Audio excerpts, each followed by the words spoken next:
Hi guys, what are we gonna do today? Today we are gonna do iris folding and we're gonna use decoupage paper.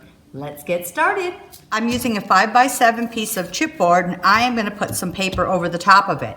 You could just use a colored piece of cardstock that's heavier, it's 5x7. And it's actually this piece right here. It's hard to tell, but this actually, if you're up close, you can see this paper had a pattern in it. Just a very light gray pattern, and then I stamped a little crackle over it. But that's what we want to do first is this piece. So I'm just using my chipboard, and I'm using a liquid patina, but you could use Mod Podge or whatever your favorite medium is for decoupage. On my first one, I actually used a decoupage, a thin tissue paper on the top. This one, I'm just using part of a music book. On here, you see this is already bubbling up a little bit. I'm gonna get my iron and I'm just gonna iron this flat real quickly. I'm just gonna use a piece of parchment paper over the top. And now I'm just gonna sand these edges off. To start, I may just cut this closer just to make it a little easier on me. I'm just sanding the excess off the edges, and you could just cut it. So I'm just gonna decoupage this up in here. Okay, so if I wanna do any other texture on the back of this, now before I add layering of other papers, if I don't want it on that. So I'm just gonna use my crackle stamp, and I'm just using light gray ink. I don't want a lot on here, just a little bit. I'm just gonna heat set this very quickly. Now I'm gonna cut my image out. So this is the template, and at the bottom of the video in the description, we'll have a link. And this is the template I'm using. So this is the image you're gonna cut out, and then here's the layout for the actual paper placement for the iris folding. So you can see he is facing to the left, and that is the front side. These are facing to the right, so that is the back side. So what I want to do is take this and from the back, cut it out. So we'll do that first. The best way would be is if you just copy this template off, you could cut this piece out. Just carefully, like use some masking tape, just tape it on and use an X-Acto or scissors and just cut it out. Or you could cut out the center out of some cardstock and use it as a stencil and just draw around. Or you could just photocopy this onto the back, a piece of cardstock that you have. Okay, so you can see it looks just like this from the back, and here we are on the front. What you're gonna do next, line this up over this template right here. And let me explain a little bit about the numbering and how I've done this. 1 through 10, this area is going to be your color set 1. 11 through 19, here's 11 through 19 is color set 2. 20 to 24 is color set 3. And these 3 I did as another color. And what I did, it says A, B, and C. We have the beak, the 2 legs, and then I'm also doing a dark color for the center, this triangle here. I'm using a dark color for the beak, the 2 legs, and the center triangle. I'm using decoupage paper this time. And I thought it was fun because I've used regular paper, but this works so well because it is so lightweight. These are my colors. For 1 through 10, I am using this light color. This is my color 1. Color 2 is going to be my brick. Color 3, I'm using these browns. Color 4, I'm just gonna use bits of this. It's just a small section, these 3. And then for the center of that, I'm gonna use the red. And then my dark color for the beak and the legs, I am going to use this black. I'm not doing an exact, but it is about 1 inch wide. I do longer pieces and cut it as I go. Different iris folding patterns. You'll see how much paper you need. We really don't need much. So the first thing we want to do is fold these 1 inch sheets in half lengthwise. So they're about 1/2 inch. If some of your paper cut crooked or not quite right, you can just fold a little bit to the back, but right here in the front, you still have a nice fold. You'll never notice that. You'll still have a 1/2 inch strip in the front. So we have all of our pieces folded up, and then we'll get started and we will lay our template upside down, and that's the way it'll need to be, otherwise it won't fit in this template. You can either carefully hold it or just use a little bit of tape, and you are gonna need some Scotch tape, or you could use a little glue stick at each end. So when we start this, the first thing we wanna do is our beak and our legs. So your pretty side of your paper is facing down, your fold is facing in towards the iris folding. And what I'm gonna do is where this beak is, I'm just going to tape this down at one end and make sure your tape does not go into the opening of your cardstock, what you've die cut out.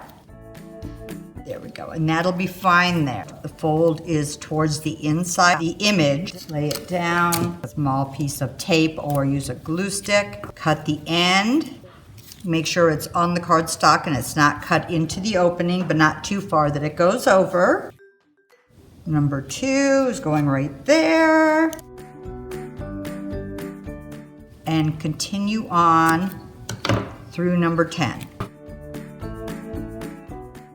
So since we already have the beak down, when we go over this, it won't matter. You're not gonna see it. In a moment, I'll turn it over so you can see this.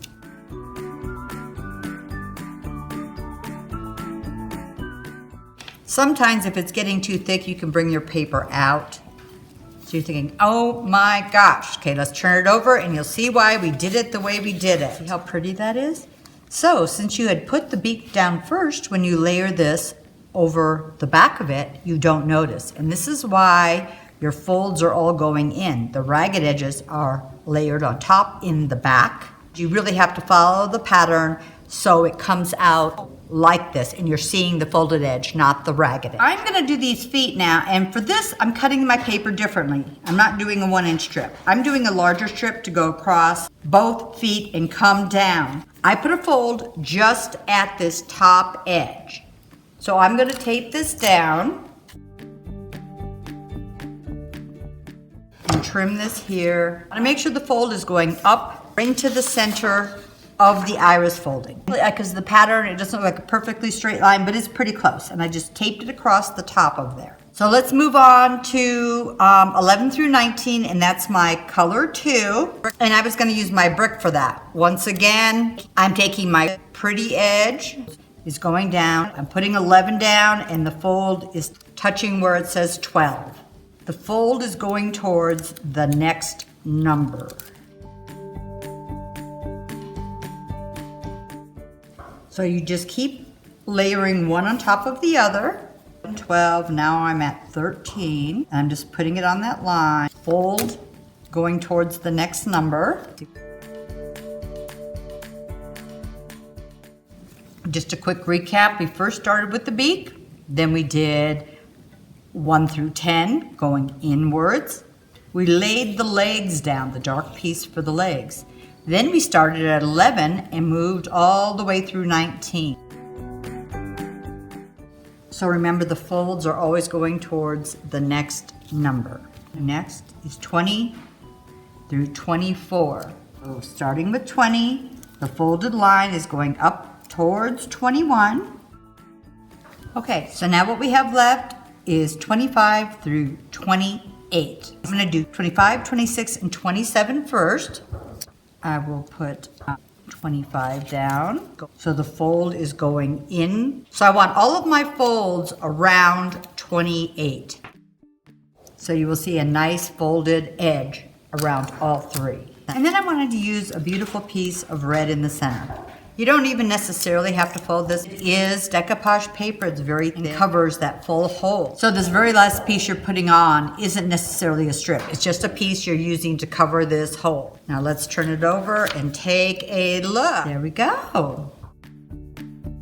So I'm going to age my edges. I'm just using some Vintage Photo Distress Oxide, but this isn't necessary. I just kind of like this look. This is water activated. I'm just gonna rub it on here. Okay, so you have different options here. If you were doing this, and if I was using a larger card, this is kind of small, you literally could just cut through the front, do all of your taping here, and just seal your card shut. and then that would just be done. You can also just use another piece of chipboard and attach it to the back, or put it in a larger piece so it looks like it's being matted almost. I'm actually gonna put it on another box, and I'm using this larger box. So I'm gonna use some Tite Bond Quick and Thick to glue it on. You could use some heavy duty tape, and I did that on one. It wanted to lift a little because this is quite thick on the back, but use what you have.